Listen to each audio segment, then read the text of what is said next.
हाँ जी, अस्सलाम वालेकुम मेरे प्यारे भैन भरा। हाँ जी सुनाओ जी, की हाल चाल है? सुनाओ सब ठीक ठाक? अम्मी अबू भैन भरा राजी बाजी? हाँ जी अल्हम्दुलिल्लाह, शुक्र अल्लाह दा असी भी ठीक हाँ। हाँ जी मेरे भैन भरा, अज मैं टाइम दे नाल ना अफतारी का एहतमाम करन लग पई आ। ओहदी वजह ये हैगी आ 11वीं शरीफ का मेरे को ख़त्म नहीं दिला होया, देर तो देर होई जान रही सी, टाइम नहीं मिल रहा सीगा।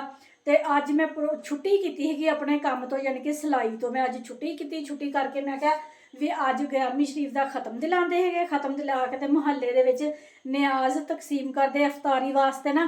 भी इन्नी तो हिम्मत नहीं है, अल्लाह ताला देगा हिम्मत भी घर भी सद के अपने भैन भरावां मुहल्ले वाले अफतारी करावांगे। तो हुण जिन्नी की हिम्मत हैगी वो बना के पूरे मुहल्ले के तकसीम करांगे। तो घर का खलारा मैं तुहानूं दिखांदी पई आं भी अफतारी का एहतमाम हुंदा पिया। तो किन्ना घर च खलारा, माशाअल्लाह बच्चे सारे मेरे नाल लगे हुए आ, सुबह के माशाअल्लाह लगे हुए आ। चावल चुगले हुए आ, पकौड़िया का समान बना के छानने च रखदा भी पानी खुश्क हो जाए। यह चीज़ां जी बना लियां, बिरयानी दियां विच ही हैगियां वा, विच जो जो चीज़ बनानी है यह चीज़ां देख के तुहानूं पता लग जाना भी नाल की बनाना। ये प्याज कट्टे हैगे आ दही भल्लियां वास्ते, ठीक है जी। आलू तो मटर पाने है चावलों के, दही जमा किया होया सीगा दही भल्लियां वास्ते। तो बाकी होर भी अली हैदर नूं कहा सीगा बाजार अज अली हैदर ही गया सी शॉपिंग करने वास्ते। मैं कहा भी मेरा इन्ना टाइम नहीं है बाजार, माशाअल्लाह फैसल तो 2 घंटे लागे समान समून लिया, ठीक है जी। यह भी दही भल्लियां वास्ते कट के रख ले, टमाटर भी तो खीरे भी, तो यह मसाले वगैरह है चावलों के सारा कुछ नाले ना होण दिया है। देखो किन्ना खलारा पिया होया वा। इधर बेटियां मेरियां आलू कट्टन डईयां वा, तो भी मैं कहा चलो मैं ना चावल बना लैंदी हैगी, तो तुसी ना चाट बना लो। चाट बना लो नहीं, दही भल्ले बना लो। दही भल्ले बनान डे। अमान फातमा का भी माशाअल्लाह रोज़ा हैगा वा। अमान फातमा ने 8 पैरा रोज़ा रख लिया सी भाई, असीं तो डर गए अमान फातमा तो। असीं तो उन्होंने उठा के हिला के कहीदा भी अमान रोज़ा रखना हैगा वा। अमान बीबी कहती हाँ जी रखना। रात नूं ढिली हो जाती है, शाम को अफतारी टाइम तो डगमग हो जाती, तो नहीं सोन लगी हुई कह दिंदी मैं रोज़ा रखना हैगा वा। अल्लाह ताला हिम्मत देवे बच्चों नूं, मेरे बच्चों भी तो तुहाडे बच्चों भी, सारे मेरे भैन भरावां नूं रोज़ा रखन दी निभाउण दी अल्लाह ताला हिम्मत देवे। तो खलारा बहुत ज़्यादा पिया होया वा। तो हुण ना मैं बनाने है चावल काले तेल वाले चुल्हे पे, क्योंकि गैस फिर उत्थे बहुत थोड़ा आंदा हैगा वा। चावल ज़्यादा है फिर अच्छे तरीके नाल बनने नहीं है, तो इस वजह के नाल ना कि ते रोज़ा लगन डया वा बच्चियां बेटियां मेरियां नूं। ते फ्रिज च आलू रखे सी, आलू थोड़े ज़्यादा बॉयल हो गए सी, ते फ्रिज दे विच आलू रखे ठंडे करने वास्ते, बाकी कढ़ ले। मटर सांभ के रखे आ मैं गर्मियां वास्ते, चावल बनाया करने ना। तो यह दुध जमा किया होया वा, मलाई बाहर कढ़ के रखी हुई है। जान कढ़ दूँ तेरी, मेरी मिसबा ना जी, ये तो दुश्मन समझती मटरां नूं, दुश्मन।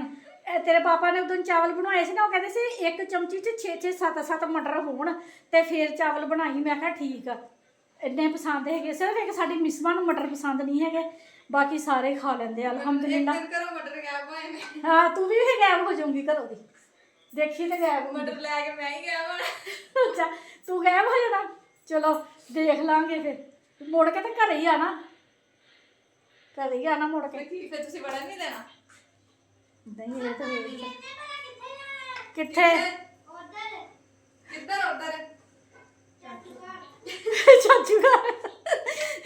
मान फातमा कहती इन्हें भज के चाचू घर जाना वा, चाचू खालद घर, क्योंकि होर साडे इत्थे है भी कौन, देवर दा मेरे दा घर हैगा वा। मुल्ला दी दौड़ किथे तक, मस्जिद तक, ठीक है जी। कबर तक जिथे मर्जी लै जाओ, मुल्ला नूं जिथे मर्जी दड़ा लो, ये अपनी मतलब कट लो।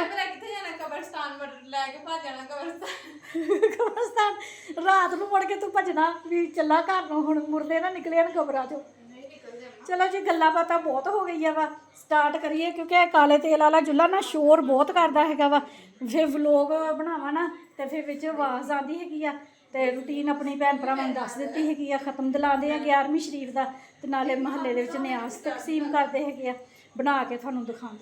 भैन भ्रो आ वाली चीज़ जिहड़ी सी ना आ की आ छोटी सी आज च पाया वा।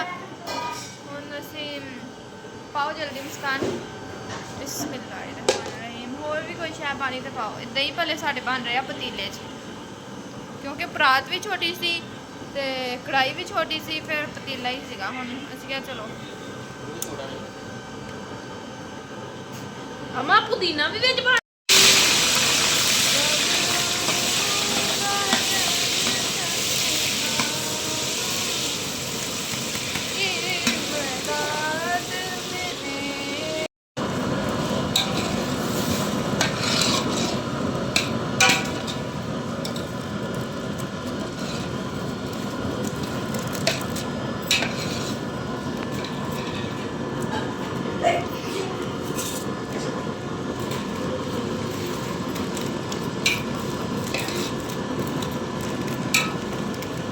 ਆ ਕੀ ਆ?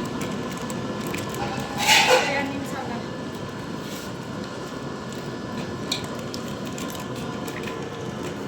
ਬਿਸਮਿਲ੍ਲਾਹਿਰਰਹਿਮਾਨਿਰਰਹੀਮ। ਉੱਤੇ ਥੱਲੇ ਕਰ। ਤੂੰ ਪਾ ਦੇ ਇੱਕ ਵਾਰੀ, ਫਿਰ ਕਰ ਲਵਾਂ।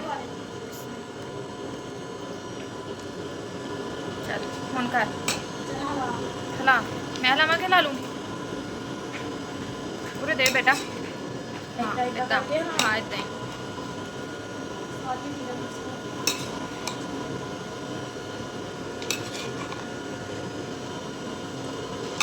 बिस्मिल्लाहिर्रहमानिर्रहीम।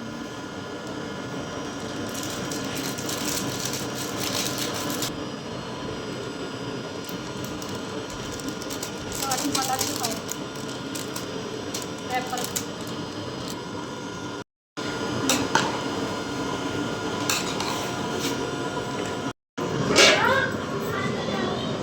पुदीना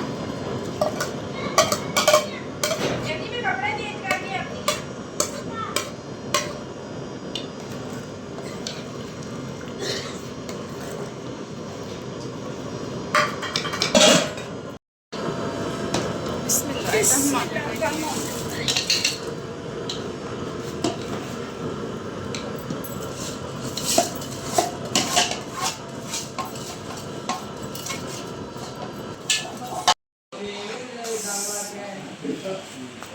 ਹਾਂਜੀ ਮਾਸ਼ਾਅੱਲਾ 3 ਕਿਲੋ ਸਾਡੇ ਚਾਵਲ ਹੈਗੇ ਆ ਤੇ ਮਾਸ਼ਾਅੱਲਾ ਘੀ ਖੁੱਲਾ ਪਿਆ ਸੀ ਤੇ ਚਾਵਲ ਬਹੁਤ ਅੱਛੇ ਮਾਸ਼ਾਅੱਲਾ ਬਣੇ ਆ। ਕੱਲਾ ਕੱਲਾ ਚਾਵਲ ਹੈ ਦੇਖੋ, ਬਹੁਤ ਜ਼ਬਰਦਸਤ ਚਾਵਲ ਨਾ ਖੁੱਲੇ ਹੈਗੇ ਆ ਮਾਸ਼ਾਅੱਲਾ। 4:10 ਹੋ ਗਏ ਹੈਗੇ ਆ ਤੇ ਮੈਂ ਪਕੌੜੇ ਬਣਾ ਲਵਾਂ। ਪਕੌੜੇ ਬਣਾ ਕੇ ਮੇਰਾ ਇਰਾਦਾ ਪਹਿਲਾਂ ਖਤਮ ਦਵਾ ਲਿਆਵਾਂ। ਖਤਮ ਦਵਾ ਕੇ ਤੇ ਮੁਹੱਲੇ 'ਚ ਮਾਣੋ ਵੀ ਟਿਊਸ਼ਨ ਚਲੇ ਗਈ, ਫੈਸਲ ਵੀ ਟਿਊਸ਼ਨ ਚਲਾ ਗਿਆ। ਮੁਹੱਲੇ 'ਚ ਦੇ ਕੇ ਕੌਣ ਆਉਂਦਾ? ਮੈਂ ਚਲ ਠੀਕ ਹੈ, ਮੈਂ ਹੀ ਦੇ ਕੇ ਆਉਂਦੀ ਹਾਂ। ਪਕੌੜੇ ਫਿਰ ਬਾਅਦ 'ਚ ਬਣਾ ਲੈਂਦੇ हैं। हाँ जी पकौड़े घर वास्ते बनाने ना, दही भल्ले ते चावल हाँ जी वो ठंडे भी होए है। हले 4:11 होए आ हाँ। ते काफी टाइम है पहले घरां च दे आओ। पहला मैं घर च दे जाइए, पहला खत्म दवावा है प्लेटा लिया। हाँ जी खत्म दिला लिया था ही वा ते दूध सीगा, दही भल्ले, पानी खत्म दिला लिया वा। तो हुण महल्ले दे विच तकसीम करनी है खजूरा ते दही भल्ले ते चावल। हुण ना मैनूं समझ नहीं लगन दी ट्रे दे विच एक दे विच ना आना नहीं है तो किद्दां लै के जा। दो ट्रेमा च रख लो दो दो रख देने, कौली भी भरी हुई दही भल्ले नाल ना। प्लेट दे उत्ते प्लेट रख लो। प्लेट ते प्लेट लग कितना अच्छा लगेगा। पता नहीं मिसबा दूर कहते तो प्लेट ते प्लेट रख लो। नहीं चावल कप होए ने सही लगदे। फिर हुण दो दो ही देई जाओ। दो दो दे जाएंगे तो दो दो भी दे के अब दही भल्ले किथे रखने? उत्ते रख लो दही भल्ले। दही भल्ले रख ला ऊपर ए दही भल्ले वाली कौली साइड ते किधर रखनी एक तो रखो। बस ये वाइनो के हुन अंगूठा इतना हाथ रखियो ऊपर की खोली और हाँ। किसी जाना नहीं चाहिए। ਉਹਨੂੰ ਤੇ ਮੈਂ ਹੱਥ ਰੱਖ ਲਊਂਗੀ। ਵਾਲਾ ਇਹ ਆ ਵੀ ਉੱਤੋਂ ਦੀ ਹੁਣ ਢੱਕਣਾ ਇੱਕ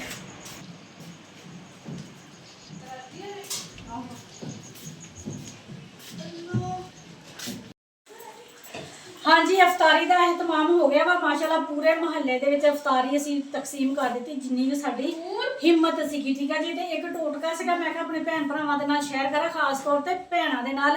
ਉਹਨਾਂ ਨੂੰ ਬੜਾ ਮਸਲਾ ਪੇਸ਼ ਆਉਂਦਾ ਹੈਗਾ। ਮਸਲਾ ਪੇਸ਼ ਕੀ ਆਉਂਦਾ, ਇੱਧਰ ਆ ਕੇ ਵੇਖੋ। ਇਹ ਦੇਖੋ ਜੀ ਹੁਣ ਅਸੀਂ ਕੱਢੇ ਹੈਗੇ ਪਕੌੜੇ, ਠੀਕ ਆ ਜੀ। ਵਿੱਚ ਜ਼ਰਾਤ ਹੈਗੇ ਆ ਨਾ, ਚਾਹ ਪੂਣੀ ਦੇ ਨਾਲ ਪੁਣੋ ਵੀ ਨਾ ਤੇ ਫਿਰ ਵੀ ਇਹ ਚੀਜ਼ ਰਹਿ ਜਾਂਦੀ ਹੈਗੀ ਆ। ਬਹੁਤ ਆਸਾਨ ਤਰੀਕਾ, ਇੰਨਾ ਕੁ ਆਸਾਨ ਤਰੀਕਾ। ਟਿੱਕੀਆਂ ਬਣਾਵੋ ਨਾ ਆਲੂ ਦੀਆਂ, ਉਹਦਾ ਭੂਰ ਝੂਰ ਜਿਹਾ ਵਿੱਚ ਕਾਲਾ ਹੋ ਜਾਂਦਾ, ਬਹੁਤ ਮੁਸ਼ਕਲ ਹੋ ਜਾਂਦਾ ਭੁੰਨਣਾ। ਚਾਹ ਪੂਣੀ ਨਾਲ ਪੁਣੋ ਫਿਰ ਵੀ ਉਹ ਚੀਜ਼ ਨਾ ਜਿਹੜੀ ਘੀਏ ਦੇ ਵਿੱਚ ਚੱਲ ਜਾਂਦੀ। ਇੱਧਰ ਦੇਖੋ ਮੈਂ ਰੂੰ ਦਾ ਇੱਕ ਬੰਡਲ ਲਿਆ ਹੋਇਆ ਵਾ, ਸਾਫ਼ ਲੈ ਕੇ ਰੱਖਿਆ ਹੋਇਆ ਵਾ। ਤੇ ਆਹ ਦੇਖੋ ਜੀ, ਇਹ ਹੈਗੀ ਹੈ ਚਾਹ ਪੂਣੀ, ਇਹ ਵਿੱਚ ਰੱਖ ਦਿੱਤਾ ਰੂ, ਠੀਕ ਆ ਜੀ। ਤੇ ਹੁਣ ਅਸੀਂ ਨਾ ਬਿਸਮਿਲ੍ਲਾ ਰਹਿਮਾਨ ਰਹੀਮ, ਗਰਮ ਆ ਕੜਾਈ। ਇਹ ਦੇਖੋ ਇਸ ਤਰ੍ਹਾਂ ਕਰਕੇ ਨਾ ਘੇ ਆ ਨਾ ਜਿਹੜਾ ਰੂਈ ਦੇ ਉੱਤੇ ਪਾ ਦੇਣਾ ਹੈਗਾ ਵਾ। ਤੇ ਜਿਹੜੇ ਵੀ ਵਿੱਚ ਜ਼ਰੇ ਹੈਗੇ ਆ ਨਾ ਪਕੌੜੇ ਦੇ, ਟਿੱਕੀਆਂ ਦੇ, ਜਿਹੜੇ ਮਰਜ਼ੀ ਹੋਵੇ, ਉਹ ਸਾਰੇ ਨਾ ਰੂਈ ਦੇ ਅੰਦਰ ਰਹਿ ਜਾਂਦੇ ਹੈਗੇ ਆ। ਤੇ ਇਹ ਦੇਖੋ ਘੇ ਮਾਸ਼ਾਅੱਲਾ ਕਿੰਨਾ ਸਾਫ਼ ਸ਼ੀਸ਼ੇ ਤਰ੍ਹਾਂ ਹੈਗਾ ਵਾ। ਤੇ ਇਹ ਨਾ ਕਿ ਵੀ ਰੂਈ ਦੇ ਵਿੱਚ ਘੇ ਚਲਾ ਗਿਆ, ਕਿੰਨਾ ਘੇ ਜ਼ਾਇਆ ਹੋ ਗਿਆ ਵਾ। ਨਹੀਂ, ਘੇ ਜ਼ਾਇਆ ਨਹੀਂ ਹੁੰਦਾ। ਮੈਂ ਕੜਾਈ ਇੱਕ ਵਾਰੀ ਚੰਗੀ ਤਰ੍ਹਾਂ ਨੁੱਚੜ ਲਵੇ ਤੇ ਫਿਰ ਤੁਹਾਨੂੰ ਦੱਸਦੀ ਹਾਂ।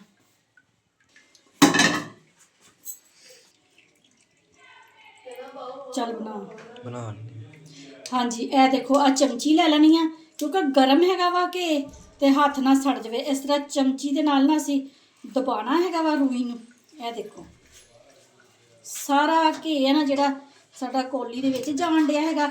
ਮੈਂ ਨਾ ਰੋਜ਼ਾਨਾ ਪਕੌੜੇ ਟਿੱਕੀਆਂ ਬਣਾਉਂਦੀ ਨਾ, ਤੇ ਰੋਜ਼ਾਨਾ ਹੀ ਮੈਂ ਨਾ ਘੇ ਨੂੰ ਭੁੰਨ ਲੈਂਦੀ ਹਾਂ, ਕਿਉਂਕਿ ਅਫਤਾਰੀ ਦਾ ਟਾਈਮ ਨਾ ਇੰਨਾ ਟਾਈਮ ਨਹੀਂ ਹੁੰਦਾ ਹੈਗਾ ਵੀ ਹੁਣ ਅਸੀਂ ਦੁਬਾਰਾ ਕੜਾਈ ਦੇ ਵਿੱਚੋਂ ਘੇ ਕੱਢੀਏ, ਗਰਮ ਕਰਕੇ ਪੁਣੀਏ ਤੇ ਬਣਾਈਏ। ਹੁਣ ਹੀ ਮੈਂ ਘੇ ਕੱਢ ਲਿਆ। ਇਹ ਦੇਖੋ ਜੀ ਰੂਹ ਦੇ ਵਿੱਚੋਂ ਬਿਲਕੁਲ ਘੇ ਕੱਢ ਲਿਆ, ਇਹ ਗਿਰਾਤਾ ਵਾ। ਤੇ ਇਹ ਦੇਖੋ ਨਾਲ ਹੀ ਕੜਾਈ ਨੂੰ ਅਸੀਂ ਧੋ ਕੇ ਰੱਖ ਦੇਣਾ ਹੈਗਾ। ਤੇ ਘੇ ਦੇਖੋ ਵਿੱਚ ਕੋਈ ਚੀਜ਼ ਨਹੀਂ ਦੇ ਗਈ। ਅਲੀ ਦਿਖਾ, ਕਲੋਜ਼ ਨਜ਼ਦੀਕ ਆ ਜਾਣਾ ਬੇਟਾ। ਬਿਲਕੁਲ ਸ਼ੀਸ਼ੇ ਤਰ੍ਹਾਂ ਸਾਫ਼। ਤੇ ਰੂਈ ਮੈਂ ਕਿਚਨ ਦੇ ਵਿੱਚ ਹੀ ਰੱਖੀ ਹੋਈ ਹੈ, ਛਾਪਾਂ ਦੇ ਵਿੱਚ ਨਾ ਪਾ ਕੇ ਕਿਚਨ 'ਚ ਹੀ ਰੱਖੀ ਹੋਈ ਹੈ। ਕਿਚਨ ਦਾ ਹਿੱਸਾ ਵਾ ਮੇਰੇ ਦਾ, ਰਮਜ਼ਾਨ ਦੇ ਅੰਦਰ ਨਾ ਇਹ ਚੀਜ਼ ਜਿਹੜੀ ਆ ਮੈਨੂੰ ਰੋਜ਼ਾਨਾ ਚਾਹੀਦੀ ਹੁੰਦੀ ਹੈ। ਤੇ ਮਾਸ਼ਾਅੱਲਾ ਅੱਜ ਦਿਖਾਉਂਦੀ ਹਾਂ ਤੁਹਾਨੂੰ ਨਾ, ਦਸਤਰਖਾਨ ਸਾਡਾ ਲੱਗ ਗਿਆ ਹੈਗਾ ਵਾ। ਪਕੌੜੇ 2 ਡਿਸ਼ਾਂ ਦੇ ਵਿੱਚ ਕਰ ਲਏ ਆ, ਦਹੀਂ ਭੱਲੇ ਵੀ ਪਾ ਕੇ ਰੱਖ ਲਏ। ਉਹ ਤਾਂ ਮੇਰੇ ਭੈਣ ਭਰਾਵਾਂ ਨੇ ਮਾਸ਼ਾਅੱਲਾ ਸਾਰਿਆਂ ਨੇ ਦੇਖਿਆ ਹੈਗਾ ਵਾ। ਇਹ ਦੇਖੋ ਜੀ, ਤੇ ਘਰਾਂ ਦੇ ਵਿੱਚ ਤਕਸੀਮ ਕਰ ਦਿੱਤਾ ਹੈਗਾ ਵਾ। ਉਧਰੋਂ ਵੀ ਮੈਂ ਆਪਣੇ ਬੱਚੇ ਬੁਲਾ ਲਏ ਸੀਗੇ, ਖਾਲ ਚਲੋ ਆਪਣੇ ਦੇਰ ਦੇ ਵਿੱਚ। ਮੈਂ ਕਿਹਾ ਅੱਜ ਨਾ ਤੁਸੀਂ ਨਾ ਅਫਤਾਰੀ ਇੱਧਰ ਹੀ ਕਰਨੀ ਸੀਗੀ ਨਾ। ਹਾਂਜੀ ਬੱਚੇ ਵੀ ਆ ਗਏ ਹੈਗੇ ਉਧਰੋਂ ਵੀ ਮੇਰੇ ਦੇਵਰ ਦੇ। ਤੇ ਮਾਸ਼ਾਅੱਲਾ ਮਹੱਲੇ 'ਚ ਵੀ ਤਕਸੀਮ ਕਰ ਦਿੱਤਾ ਹੈਗਾ ਵਾ। ਤੇ ਮੈਂ ਇੰਨਾ ਜ਼ਿਆਦਾ ਅੱਜ ਥੱਕ ਗਈ ਹਾਂ ਨਾ। ਕੱਲ ਬਾਜ਼ਾਰ ਫਿਰੇ ਆ, ਵੀ ਵਲੋਗ ਵੀ ਬਣਾਇਆ ਹੈਗਾ ਵਾ, ਤੇ ਓਪਨਿੰਗ ਵੀ ਸੀਗੀ। ਉਹ ਕੀ ਕਹਿੰਦੇ, ਓਪਨਿੰਗ ਕਹਿੰਦੀ ਹੈਗੀ ਆ, ਪ੍ਰਮੋਸ਼ਨ ਵੀ ਕਰਨੀ ਸੀਗੀ ਦੁਕਾਨ ਦੀ। ਤੇ ਮੈਂ ਕੱਲ ਥੱਕੀ ਨਹੀਂ ਗਈ, ਤੇ ਅੱਜ ਮੈਂ ਬਹੁਤ ਜ਼ਿਆਦਾ ਥੱਕ ਗਈ ਹੈਗੀ ਹਾਂ। ਹਾਂਜੀ ਆਓ ਬੱਚੋ ਬੈਠੋ।